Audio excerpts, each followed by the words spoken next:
Bismillahirrahmanirrahim. Assalamualaikum warahmatullahi wabarakatuh. My name is ALGA SETYAWAN YODY and I'm from Cyberpunk Cyber Fiction A class. I will explain about the cyberpunk and cyberculture science fiction and the work of Williams by Danny Cavallaro. So I will explain the summary of the chapter 6. It is Cyberpunk and Gothic. Bismillahirrahmanirrahim. Cyberpunk and Gothic. Oftentimes, we hear that the word Gothic is synonymous with black clothes and the theme of death, or the pentagram symbol associated with Satan. Other than the term Gothic in cyber literature, according to the American Heritage Dictionary, Gothic can be interpreted as an adjective or noun. According to adjectives, Gothic is a part that is interconnected. It can also be interpreted as a sentence consisting of one or more independent clauses. And as a noun, Gothic is a group of ideas that emphasize the characteristic or habitual true patterns of the senses, feelings or emotion as action. The Gothic influence looks very complex because there are these elements that make human behavior unconsciously affect both manners and psychology. Complexity is a major feature of Gothic, and its aim is not to simplify prismatic discourse. Gothic is divided into two basic terms to understand. The first is as genre fiction. The Gothic genre is the general image of humans and can already be imagined, namely as a horror setting, a haunting psychological story. And the second basis is a broad resonant discourse, meaning that it takes advantage of the chaos and ugliness that has become a cultural concern about Western values and integrated social formation. Paradoxically, the Gothic ideology is implicitly recognized. The genre is considered capable of restoring normality due to extreme provocation. This ideological function is sufficient to conjecture the status of the Gothic people. Stories about fiction and are considered not automatically moral. It can be said as moral, right or wrong, good or bad, without purifying the body which contains moral and immorality. Science fictions develop the theme of Gothic's modality with the horror settings that can provide a strong critique of modernity and humanism. Gothic consumers will manifest association of mystical and supernatural discourses. Gothic technology is no less than fantastic. This can be seen when the way environmental and historical creatures are made according to a particular societal belief system by threatening to abandon the culture and ideology that causes circumstances to change as well as Gothic. Cyberpunk is simple about the ultimate collapse. According to Veronica Hollinger's analysis, cyberpunk shows the cool side of such an ironic kind of approach. Cyberpunk loves games about the idea of an irreversible disaster, much more so the involvement of the historical process than the fascination with the apocalyptic scenario. Next is the uncanny. One of the effects that occurs in the collisions between familiarity and strangeness and creating an ambivalent situation is joy and disgust and fear. Victor Sage and Lloyd Smith suggest that it is not just one code but some sort of code where one point shows a representation that appears to be falling. Sigmund Freud continued the link between this theory, which linked good feelings with feelings that were in the state of anxiety and restlessness. Take, for example, the doubts of an athlete who suddenly worries about whether he will make it top the obstacle or vice versa, or whether the tree is actually moving or because only the gust of wind allows the tree to move. The most important thing is that extraordinary experiences, its origin lies in us how our minds reveal extraordinary phenomena such as creatures that we cannot be sure. So far, there are epistemological problems. Gothic also expressed his anxiety about ontologies. Cybergod Gibson is basically an extraordinary creature because it can hide its status. The entity that was dictated by Freud said that Colin was a creature between life and death, fictions and real, symbolic and tangible. Miracles are not the way we are brought to parallel worlds, but an unexpected familiarity reminds us of a mystery in our minds. The reconstruction makes Colin's history unsettling for people because it turned the narrative into a bizarre twist. History is fantasy and illusion caused by unreal bodies and haunted eras, a speculative impulse with which it is impossible to resist, and the extraordinary uncertainty of the environment. Contemporary and traditional Gothic narrative alike imagine a taboo universe. This is usually a kind of impetus by contemporary culture. Gothic shows that fantasy is not just outside social reality, but exposure in its opposite form. Cyberpunk narrative obtained from Gothic aesthetics is a representation of the world by utilizing a dramatization. Gothic escapism, a total withdrawal from society. This escape is called as an ideological force that forces society to examine the socio-historical situation in which Gothic finds a challenge that results in tension between the past and present relations. The painting that Cyberpunk paints about the Gothic world is the world of chiaroscuro. This world takes advantage of a feeling of tension and certainty between people that cannot be removed. The bodies that fill this world are intrinsically extraordinary. They appear as critically suspended threshold phenomena between materiality and immateriality, and, as a result, it is extraordinarily difficult to define.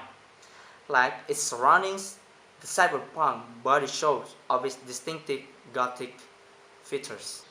The next is layering and architecture. The connection between cyberpunk and the Gothic is not merely thematic but structural as well. The most extreme exemplification of this program is probably to be found in Fonthill Abbey, the 276-foot high tower erected by William Beckford with the assistance of the neo-Gothic enthusiast James White.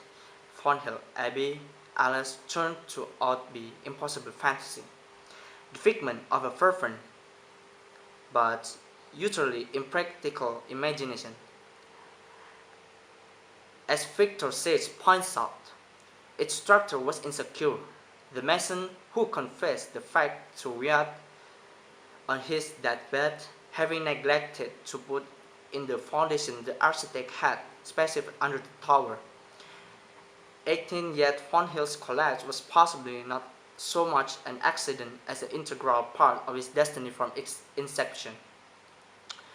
Buildings erected on flimsy foundation are constructed so as to resemble ruins even before time has had a chance of impressing its passing upon them, bear metaphorical similarities to Gibson's cyberspace. Indeed, the metric is in a basic sense, a foundationless space. The concept of foundation only makes sense as long as it is appropriate to think in terms of a below and an above. Out of hierarchy relates parts mutually sustaining one another. The dystopian cities depicted by cyberpunk, as argued in the previous chapter, are likewise dislocated and decrepit, fragmentary, and foundation space allowed to cultural and ideological decay. Both cyberpunk setting and Fonthill Abbey typify the Gothic fascination with disintegrating structures as symbolic of the decomposition of consciousness and reason. Enlightenment, as a period after which the ethnical and religious unity of medievalism and feudalism had been fragmented, and in which the growing sense of specialization and imitation in industrialized societies creates the feeling of the individual unable dissociation from both nature and culture. Enlightenment optimism. Cyberpunk amplifies the sense of personal and cultural displacement by setting its fictions in a dystopian universe of unrelevant uncertainty. The counterfeit of Gothic architecture, moreover, do not resisticable the insects by presuming to uncover the life of bygone times, but rather reminds us that the past is only ever experienced in the shape of spatial rain, that the past is always already dead, and that any present fabricate on its model is likewise fashioned out of empty shells. Its members and construct intricate location, meant to symbolize the family mythical power, and strive to insulate them from the outside world by enclosing them within artificial vessels. However, the thesis as full denial of the external world ultimately amounts to a turning in, a pathological growing inward that, far from consolidating their self-image, produce a void. Gothic architecture is also comparable to Deleuze and Guattari's notion of smooth space, a term that denotes fluidity, boundlessness, and the collapse of rationalizing grids, in contrast with straighted space, the symbol of order, classification, and categorization. Cyberspace is a dense mass of information that can be penetrated, of course, at random, but cannot be grasped by attempting to isolate discrete strands of its fabric.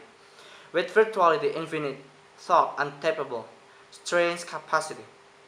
Gothic castle, with its pinnades and dungeons, crenellation, moats, drawbridge, spiral staircase, and concealed doors, realize an architectural approximation of the Freudian model of the mind, particularly the traps laid for the considered by unconsidered as be repressed.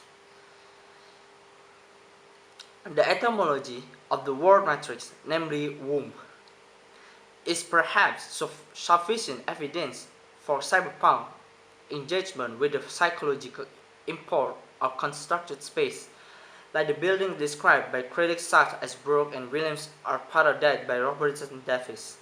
The matrix appears to contain and systemize space and at the same time demonstrate the space resists totalization. Gibson's fooling of architecture remind us of the rebirth of Gothic as the flower of the electric pastiche. Gibson Gothic also embodies the paradox of a revivalist style as an exmitter of blatant artificiality and prism naturalism. As such point out, alongside the self-concept artifact lies the appeal of the style to nature. The more theatrical it actually becomes, the purer it is claimed to be. Gibson's revival of Gothic architecture undermines Clarke's claim that modern architecture, straight architecture, is flat and that it is wholly supplanted medieval configuration of built space. One could walk around the medieval cathedral, watching an endless interplay and spire of buttresses, but the straight front has to depend entirely on the facade. This is no less true of the desolate post-industrial wasteland portrayed by Cyberpunk than a bleak castle of their concealed passageway, of dilapidated abbeys and graveyards, old mansions and labyrinth streets. At the same time, the desire to maximize spatiality, alienating effect overrides the imperative of stylistic consistency. Gothic space and places tend to transgress physical laws, and insofar as they are the fictional settings of diabolical intrigues on voracious passions, they ultimately exceed and subvert conventional notion of sanity and propriety. The next is families. The architecture from Gothic entered the Western vocabulary in the 18th century, precisely at the time when ethnical conceptualizations and material configuration of home were beginning to reflect the values of the rising middle class. Gibson's own Gothic spaces are of the peculiar aristocracy, defined by the economic imperative or cyberculture, but still quite traditional in its attachment to the symbolic significance of lineage and blood. These sections outline the central issues raised by fictional representation of the Gothic family and examines their contemporary adaptation in Cyberpunk. Gothic settings contribute to the problematization of space not only in the domain of class politics but also in the sphere of family and gender politics. In the Anna Williams thought, the Gothic discourse itself has been critically categorized by research to familiar metaphors. Gibson's Cyberpunk articulates distinctively Gothic motif in the treatment of the family and of the related topos of the trapped female. Gothic fashion, by relating different types of family like conglomerates to varying economic of class imperative. What role are played specifically by women in the Gothic world? Like many traditional Gothic heroines before them, Gibson females are often victimized, trapped, and denied any real freedom of movement or choice. Gibson Cyberpunk does not portray this abused woman of a sadistic urge to indulge in scenarios of sexual aggression, but rather in order to foreground the inequity to the power structures that define our individual and are most likely the European dispossessed and defenseless people. Indeed,